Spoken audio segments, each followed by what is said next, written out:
I was no longer in what I figured was a small darkened space. I was actually in the universe itself. Um, as I looked down, I tried to fix my gaze, and as I did, I started to see. It felt like I was looking through one galaxy into another. I could see colors, formations, nebulas, things I could never seen before. Because I never familiarized myself with the universe. I had no interest in all that. To me, the universe was just like, walking home at night, looking up occasionally and just seeing stars against a black backdrop. And that was the universe as far as I was concerned. I didn't realize there were colors and beautiful formations, but that's what I was seeing here.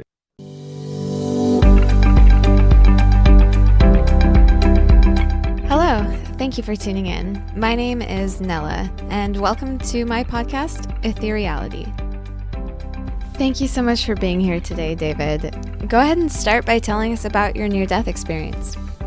Yeah, sure. Okay. Well, my near-death experience took place in 2006 following a freak accident. I was seeing a friend of mine off at a rail station in Cambridge in the UK, and I was helping her onto the car with her bags and her luggage. I was giving her a hug and a kiss to say goodbye. And at that point, we heard the emergency buzzers go for me to step off, so for the doors to close. So I stepped back, and as I did, the doors closed actually on my coat and trapped my coat in there. It was a very thick quality coat, so there was no way I was going to pull it free. I tried everything I could. I yelled out for help on the platform, and hoping a guard would come rushing forward, but that didn't happen. I just started yelling at the top of my voice, hoping that the train driver would hear me at least, but nothing was happening. And the engine started to roar. I remember looking into the eyes of my friend who I was seeing off, and she was right through the glass there, and obviously she was terrified. Then that just had a rush of terror going through me as well. At that point, I thought, this isn't looking good. I thought this could be it. I could be facing death for the first time.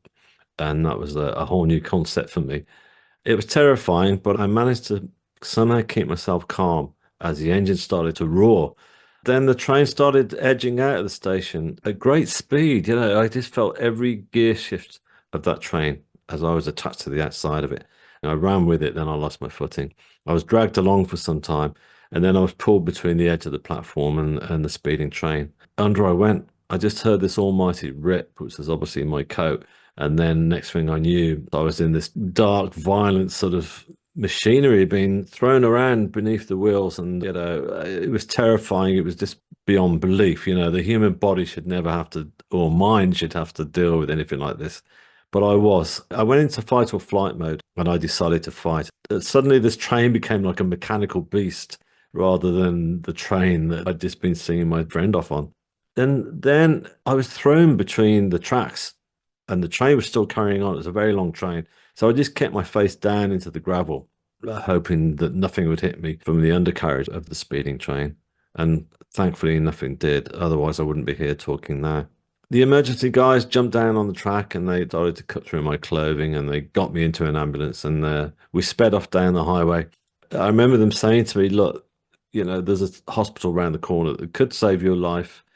But the one that really is guaranteed to save you because you're in a pretty bad way is a 30-minute drive. Can you hang in there? And I said, yeah, let's go. So we did, and we got to the hospital. It was a big hospital in Cambridge, and there was a whole team of medics waiting there as we wheeled into the emergency department. They started to work on me. I couldn't understand what they were saying. It was all like science, obviously, that was going above my head, but they sounded pretty nervous themselves. So I thought it's not over yet. I knew that I was losing a lot of blood at this stage. I could see that was happening. So I started getting really quite nervous and really quite scared that I could just lose my life at this point. I remember the consultant was very calming and he turned around to me and said, look, your family are here. We're going to have to wheel you into theatre, but would you like to see them before you go in? I said, yeah. So they came in and my friend, Anna, who I'd been seeing off, was there, sat at the back, and I just thought, I need to speak to her. I need to talk to her. My mother was in tears. She was really distraught. The whole family were in shock. And I said, can I just speak to Anna before they take me through? And she said, yeah, my mum. She came through, and Anna just stood there looking at me, and She was white as a sheet, and she just looked at me and she said, "I can't believe you're alive. They announced over the speakers that you were dead, that you had not survived this." And she said, "And I saw you go under, so I just don't believe that you're here."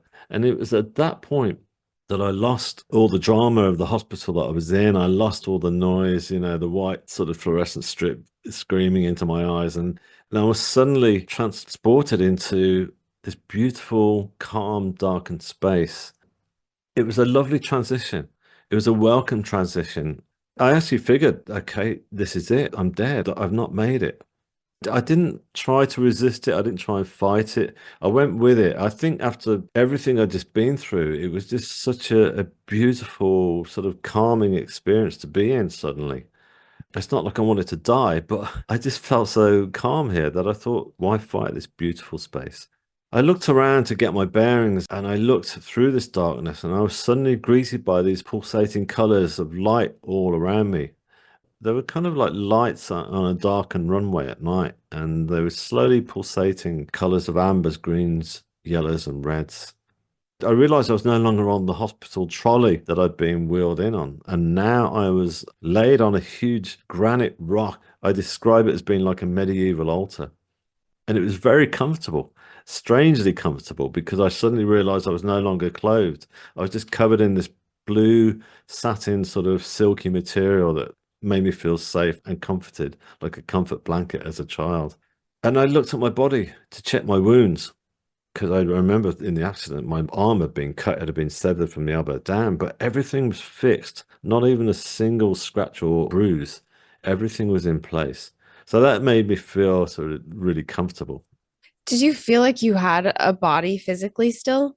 It's odd because there was no sense of feeling like I got a body, but it was still me that I've been used to walking around in my body, throughout the whole of my life. And I don't know whether that was to do with the fact that that was to make me feel safe, because I think if I couldn't see my body, I probably would have been freaking out slightly and thinking, what's going on? What's happening? So, yeah, there was a sensation that it was me, but something had shifted immediately. That's interesting. So, and then what happened? So then what happened is I decided, because I felt so safe here, to lay back on this rock. And I just lay there and relaxed and closed my eyes. And I felt this sense of calmness rushing through me. Then I started to see light coming through my eyelids, like a bright light. And so I opened my eyelid. Above me were three symmetrical grids of white light that were closing in on me. And they were slowly coming down towards me. The light was so intense and bright that normally in this realm, I wouldn't be able to look into that kind of brightness. But here I could. And I couldn't take my gaze away because I realized that there was more than just light coming from this. There was a healing energy that was healing the trauma that my body had just been put through, the trauma that my mind and emotions had just been put through. So this light was calming me and slowly healing me. So I closed my eyes yet again. And I went with this healing balm for some time. Then suddenly I felt the sensation of somebody had arrived at the scene, as I put it. So I opened my eyes once again and lifted my head. And just at my feet, there was a person stood there. And a person like something I'd never seen before in my life, because this person had a very bright sort of light that was coming from within. It was illuminating through the skin of this person. And this person was wearing a very contemporary black t-shirt, just like I'm wearing now. Nothing too ethereal, not like some kind of heavenly gown I assumed I might see. No, just a simple black t-shirt and with this pure white blonde hair. And this person was smiling at me with a knowing smile. And I knew this person from somewhere, but I couldn't figure where from. And I said out loud, I said, I know you. Where do I know you from? The person just continued to smile at me and said nothing back. But I felt this person was guarding me from whatever was going to happen next. I felt this person was like the gatekeeper to this whole thing, and I had total faith. So I closed my eyes yet again and lay back. As this healing energy continued to sort of rush throughout the whole of the contours of my body, I felt the presence of more people.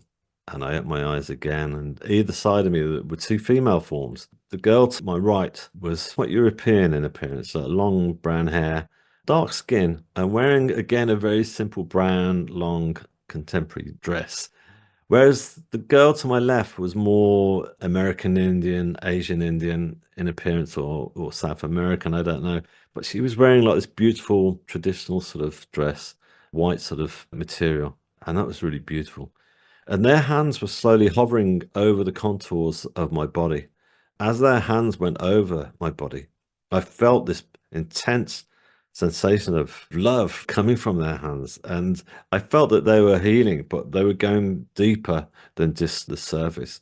They were going down and taking off every single layer of emotional hurt or pain that I carried through it my whole life. Like we all do, we have an expression in the UK, we say, oh, that person's carrying a lot of baggage if that person's going through a lot of darkness. And that's exactly what it was. I felt like all the layers of baggage were being taken off me bit by bit, and they were getting right down to the pure essence of my soul. And this was the most liberating feeling. I'd never felt so liberated in the whole of my life. I'd never felt so free of all the heaviness that I carried around, because I'd carried a lot of heaviness throughout the whole of my life. So that was really wonderful. And again, I laid back and closed my eyes and allowed myself to enjoy this beautiful sensation that I was going through. I started to think about my family at this point. I started to remember how distraught they were and how upset my parents were to see their son in such a state and what he'd just been through. I was dead. I figured they're going to be really distraught and upset, and I was worried about them. Not in a way that I was before. There was a sensation of, it's okay. I just want to check on them and see how they're doing. And I wasn't feeling guilty or anything like that they were going through all this. I thought I'd check on them. So I lifted myself over the edge of this rock to see if I could see them. And I looked down over the edge. And as I looked down, sadly, I couldn't see them. But what I did see was to make up for all this, because it was an awe-inspiring sight. It was like a huge waterfall, but it was a waterfall of stars.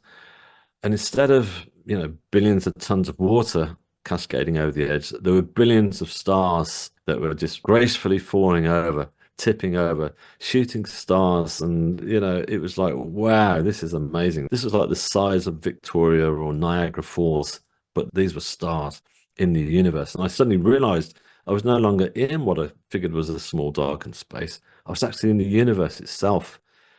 As I looked down, I tried to fix my gaze, and as I did, I started to see, it felt like I was looking through one galaxy into another. I could see colors, formations, nebulas, things like I'd never seen before, because I never familiarized myself with the universe. I had no interest in all that. To me, the universe was just like, walking home at night, looking up occasionally and just seeing stars against a black backdrop. And that was the universe as far as I was concerned. I didn't realize there were colors and beautiful formations, but that's what I was seeing here. Suddenly felt as well a sensation of being part of the universe. I felt the energy and of the pull of that universe and that incredible power, and I felt that I was traveling with it at great speed, and it was really tremendous to feel the sensation of speed going through the universe. It was at this point that I thought to myself, well, okay, I can't see my family, but that's okay. They're going to be okay. They're pretty cut up at the moment, but they will come through this. And not only that, they will eventually hopefully get to see me on this side of things. And if they don't, they're going to experience all the wonders and joys that I'm experiencing now, because this is what awaits us all. So I had no sensation of the kind of negative feelings that we normally get when we feel shame or guilt or hurt for other people that we love. It was fine. I could deal with it.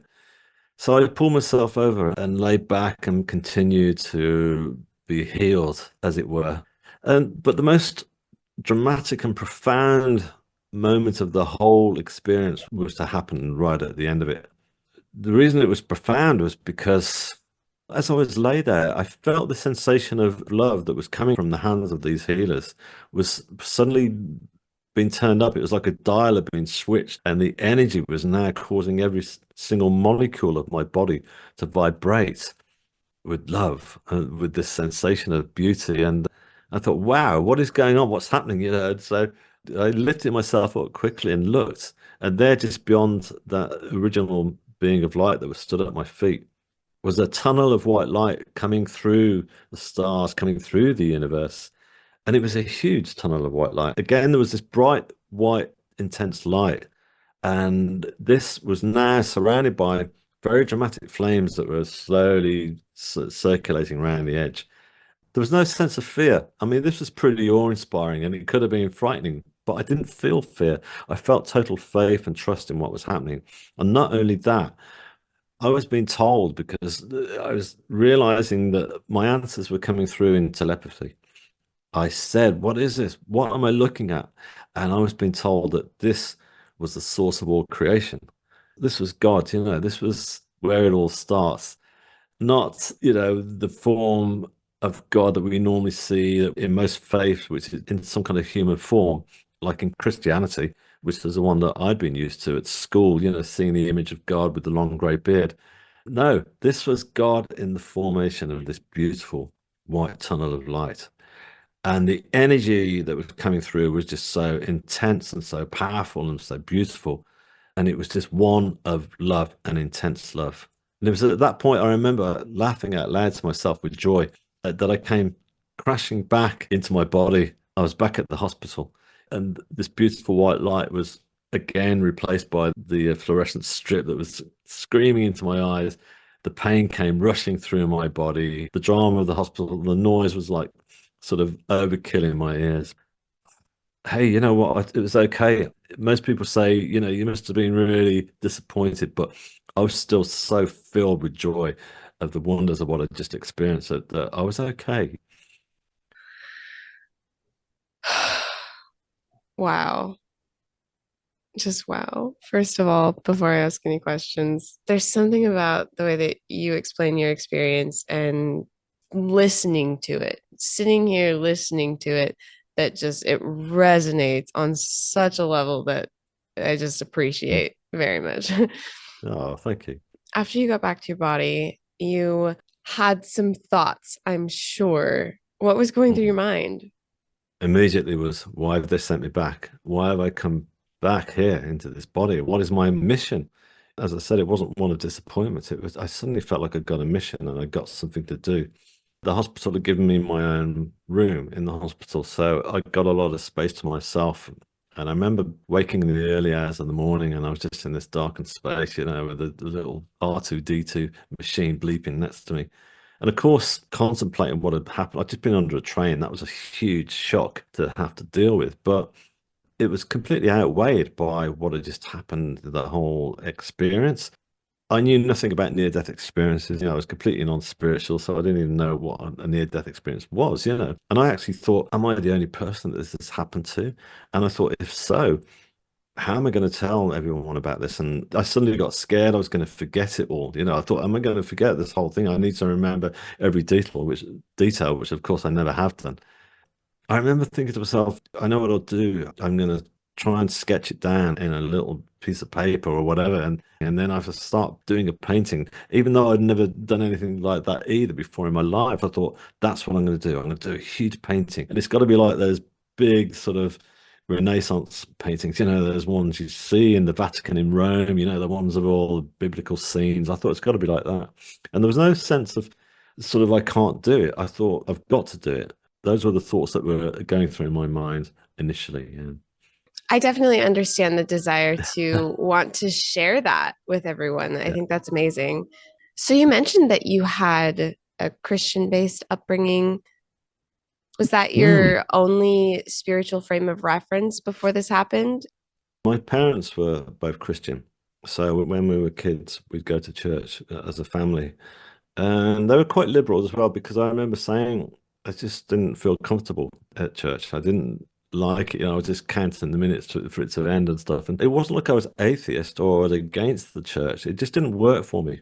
So my mum said, okay, you can stay at home. So I kind of lost any sense of like really having any faith in my life, which is a shame. Now I realize that faith is a really important part of my life. And I wish that I'd had more faith up until that point. But in saying that, that was all part of my story.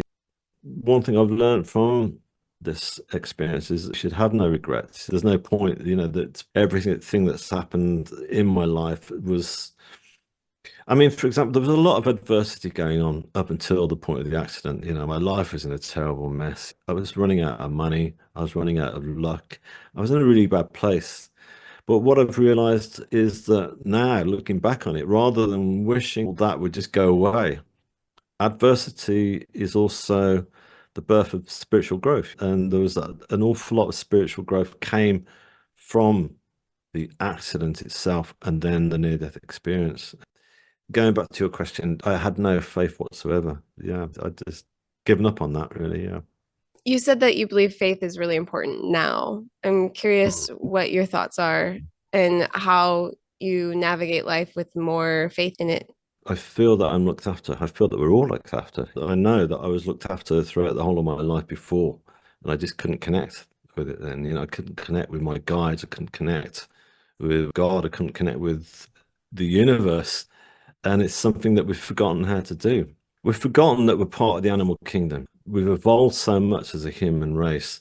Our whole lives are led by science, which is great. I love science. You know, I love the fact that I'm able to talk to you now via science. I wake up in the morning using science. My alarm clock goes off and stuff like that. But we've forgotten that we're a part of the animal kingdom, and the whole of the animal kingdom is led by the law of the universe. And the law of the universe is very positive. It's one of creation, and the universe wants us to create and to keep recreating.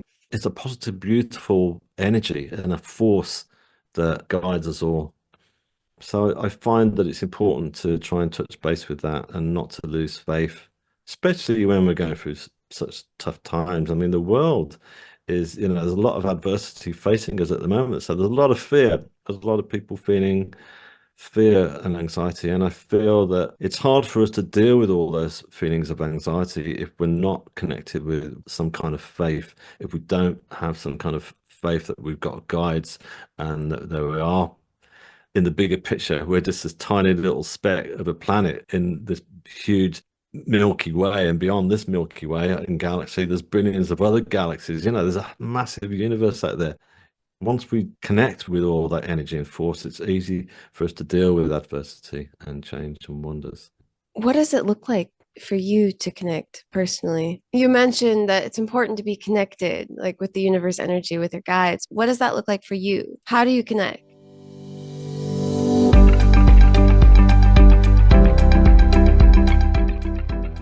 If you're getting any value out of this podcast, please hit that like button and subscribe.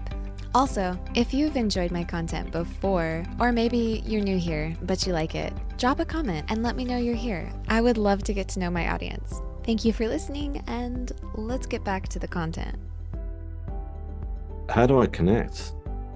If I'm watching the news, if I watch every single day, I only watch a small amount and then that's it. Then I realize I've got to turn it off. All media is all sort of fed by hysteria, unfortunately.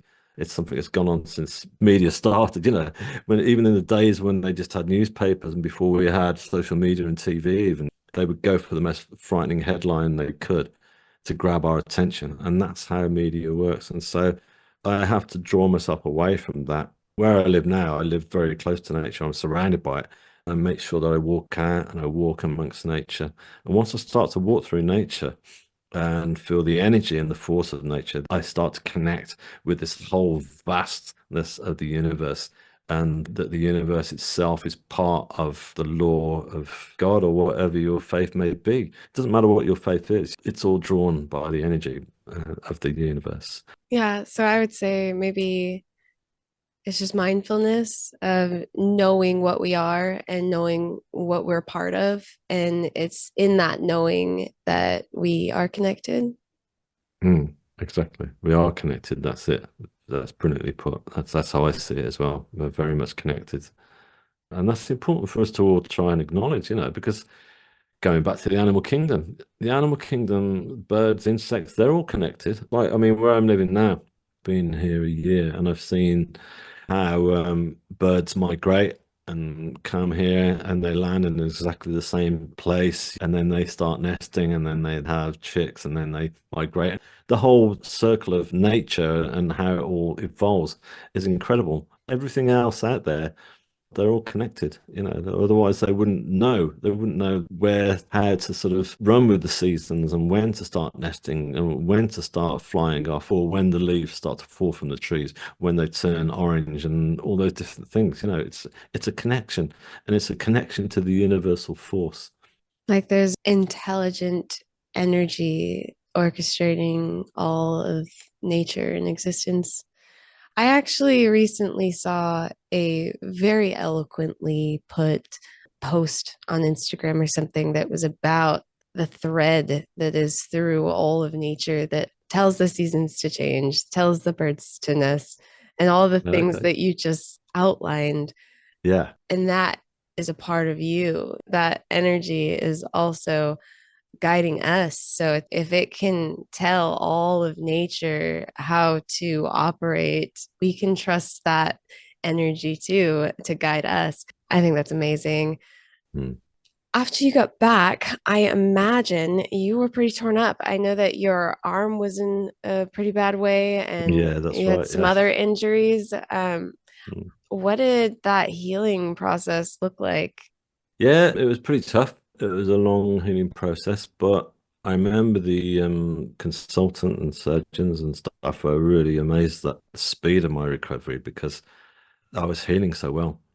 I was in a great place, I felt fantastic, even though I was like sort of got tubes and wires coming out of me. I remember my mum saying when I told them, it took me about a week to tell my parents about the actual near-death experience, what had happened, because I really wanted them to get it. And I thought with their Christian faith, it might take a while. But anyhow, when I did tell them, my mum turned around and said, "Yeah, we know." And I said, "How do you know?" She said, "Because when we walk into this room, you're glowing and you've got this energy that we've never seen on you before. You're just so animated and just wonderful to see." I felt like I was still connected very much to the other side and to that beautiful energy of love that was being transported through me was still very much a prominent part of my life for a long time. And it stayed with me, but it was very, very, very condensed at that point. Yeah. While you were laying there in the Mm. hospital bed healing, did you continue to have the awareness that you were being supernaturally healed? Yeah, totally.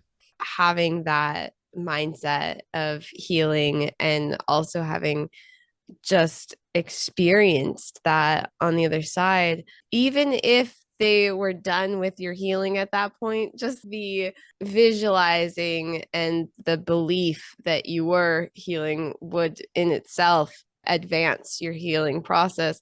But I definitely think it's amazing that you maintained that sort of glow, as they said, Yeah. and that Yeah. that energy was still present with you with the guides or the healers that were on the other side. That's really cool.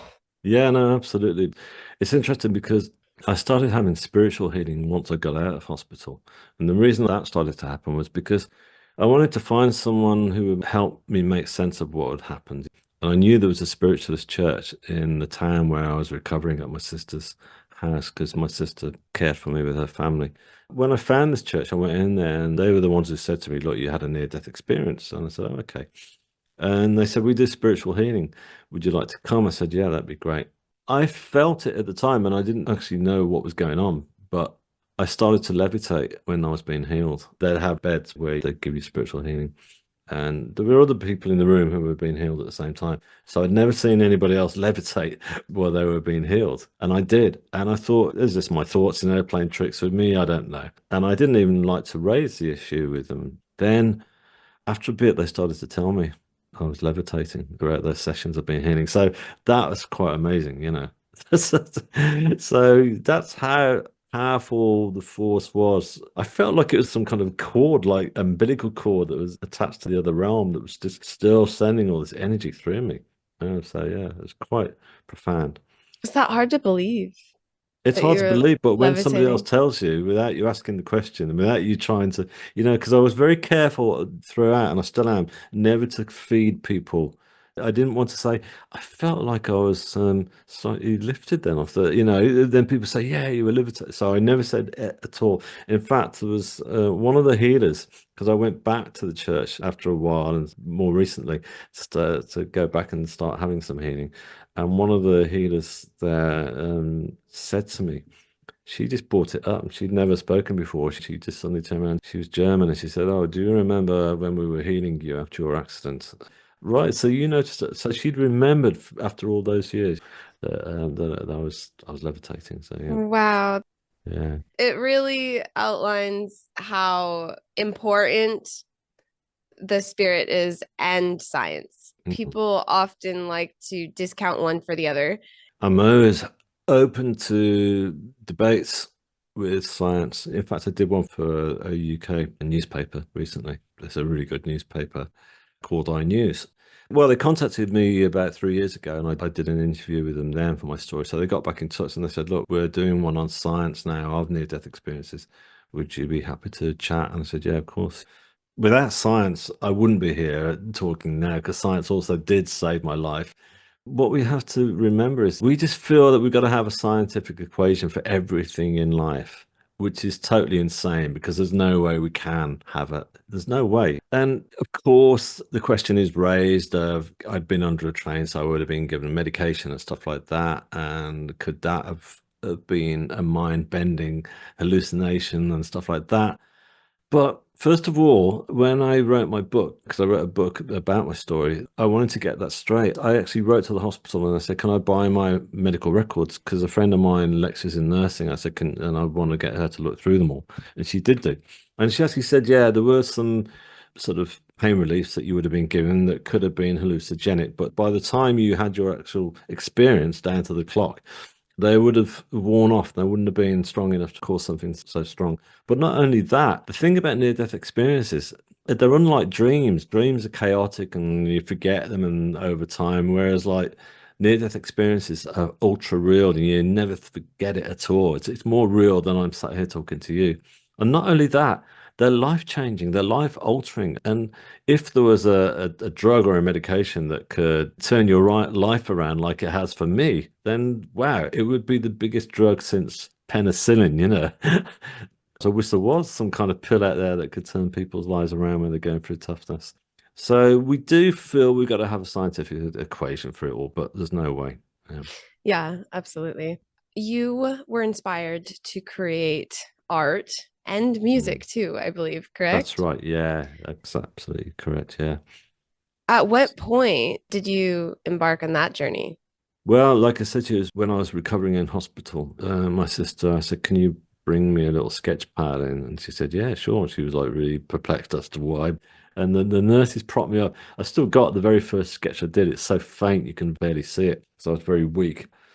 I got out of hospital and I decided to start doing this painting. And when I started doing this painting, even though I've got no formal training to be able to paint like this, the canvas that I had in front of me, I was apprehensive to start at first because I didn't want to mess this up. But once I started painting, it's like I was getting a crash course on how to apply skin tones, to bring colors, to bring the painting alive. And it was amazing.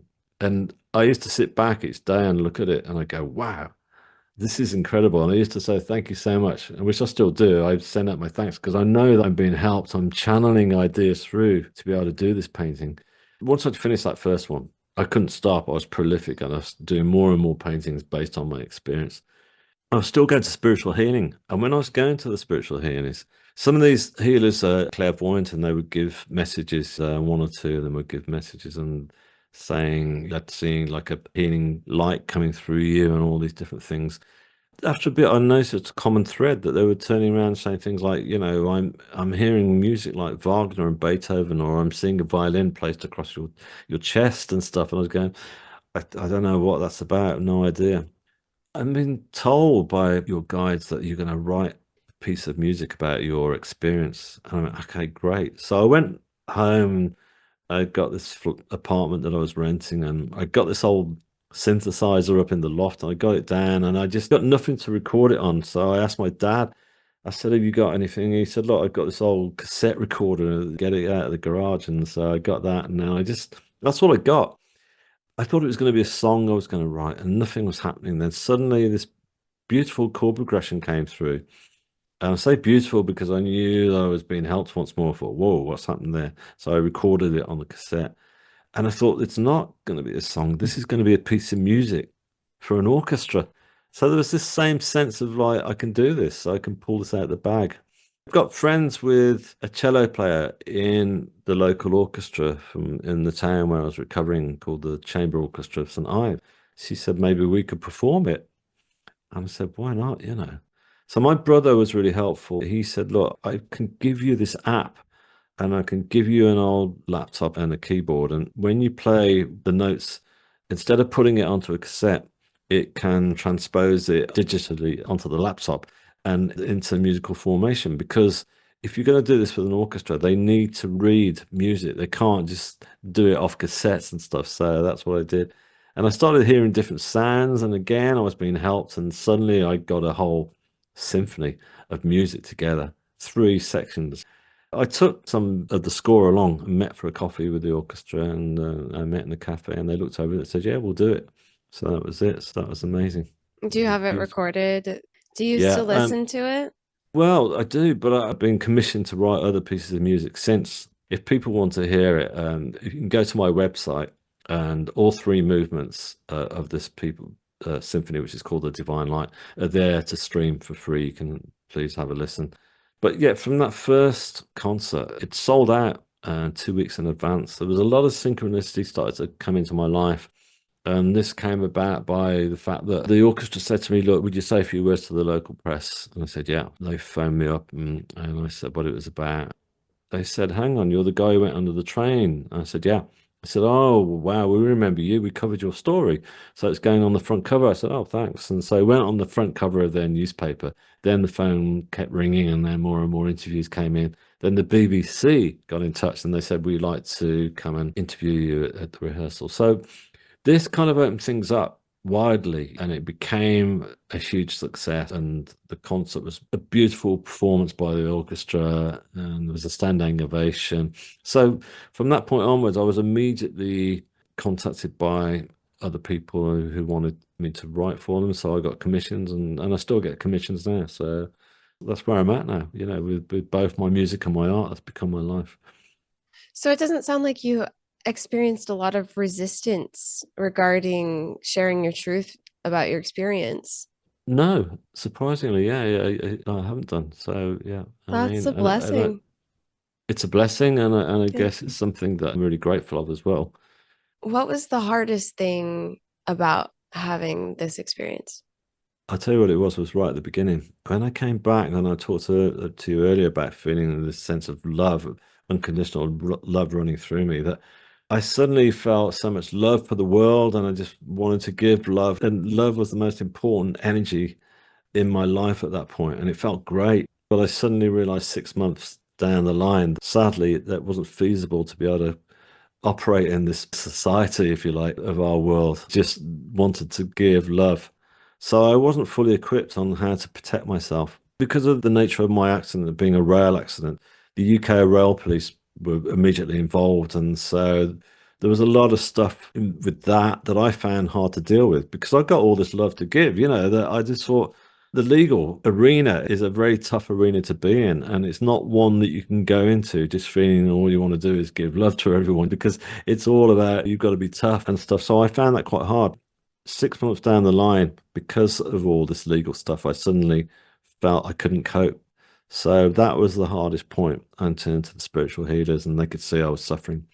And they taught me how to protect myself. They said, David, we could see this coming. You just come in here and you just absorb all the energy that comes through and you're being healed, but you're not protecting yourself as soon as you walk out that door. So yeah, that was the toughest lesson.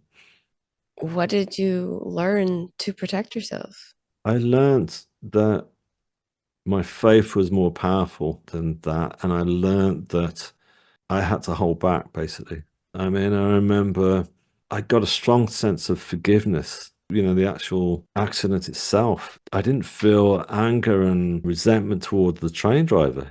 I remember my lawyers were starting to get concerned about that I wasn't feeling that. And they were saying, David, you've got to be careful here. You can't turn around to the rail police or what have you and start asking how the guy is and concerned about him. So I had to learn sadly, how to sort of navigate myself through society, even though everything else had shifted for me in such a positive way.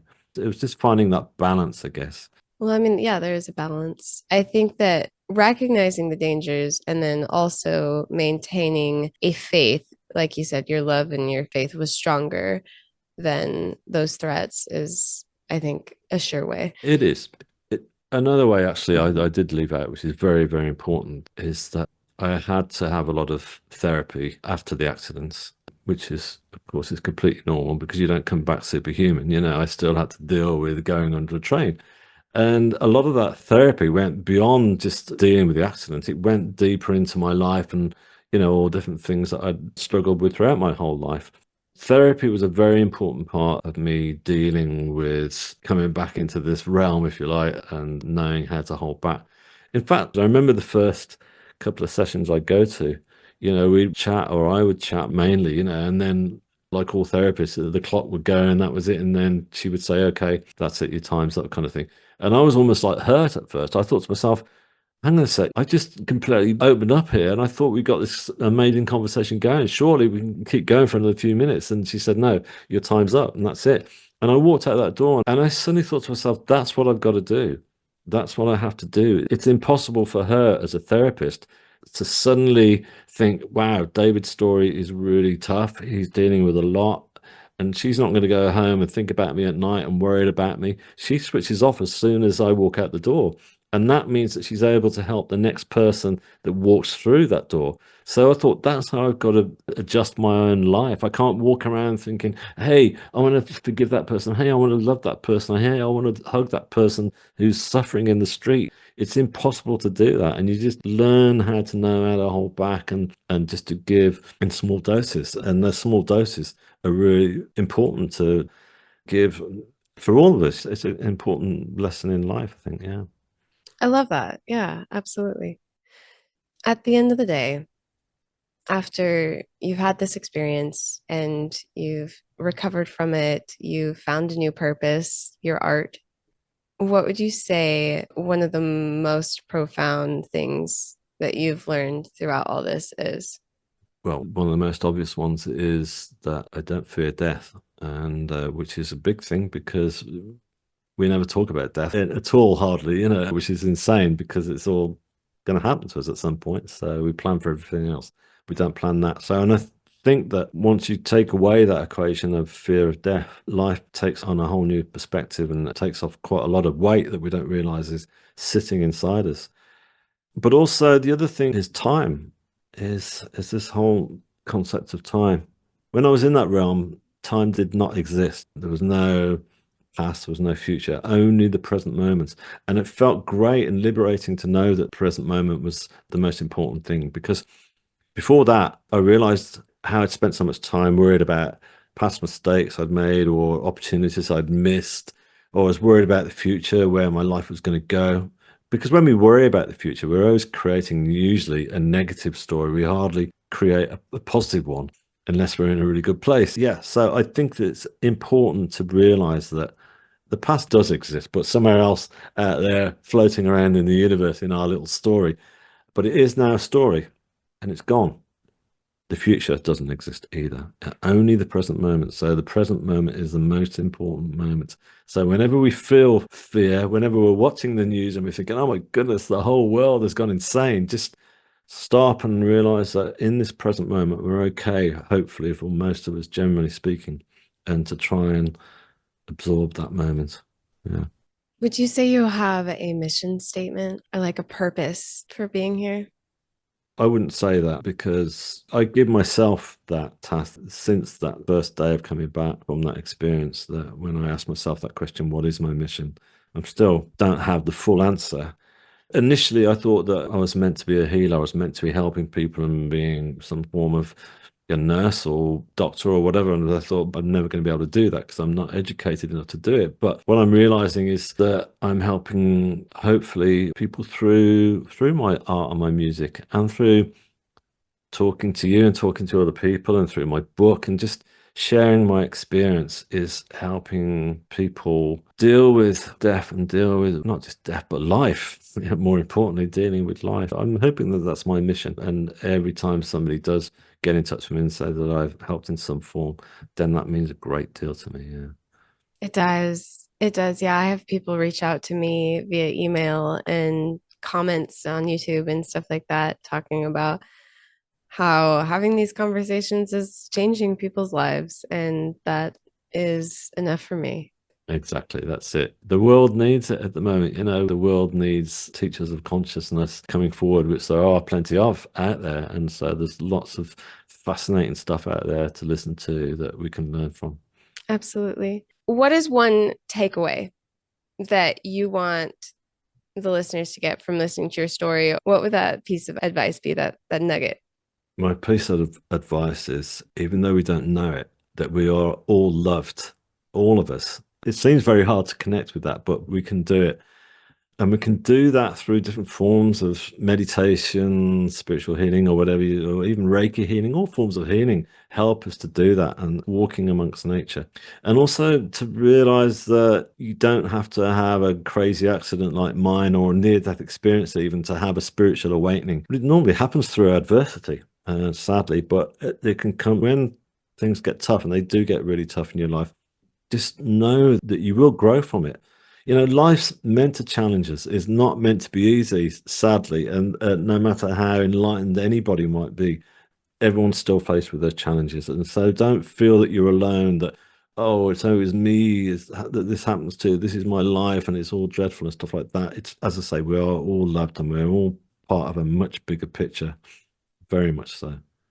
One thing that I learned by the work that I do, talking to people about their near-death experiences, is that it's often the hardest experiences that we endure that are the ones that teach us the most, and the ones that Exactly. advance our soul's growth, our spiritual growth. And the whole concept of like, who knows what's good or bad. I like what you had said, is that our awakenings often come through the adversity. Mm.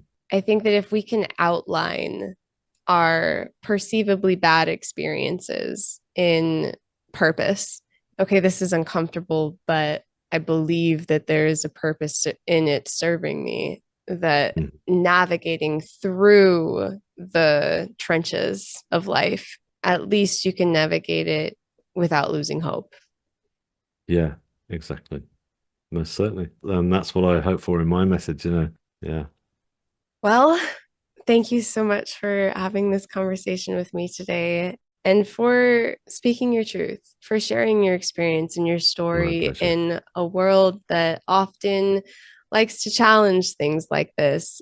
Having that confidence to step forward, I feel like, gives other people the confidence to participate and join in the conversation. And so I appreciate that. I I appreciate hope so as you. well. I hope that's the case, and thank you so much. Thank you. Well, thanks for having me on again. It's been a real pleasure chatting with you. Thank you so much for listening to my podcast. If you loved this episode, please consider leaving a review. If you're listening on YouTube, don't forget to hit that like button and subscribe so we don't lose each other. And just share the link with somebody who can appreciate this message. Blessings to you all, and I hope to catch you on my next episode.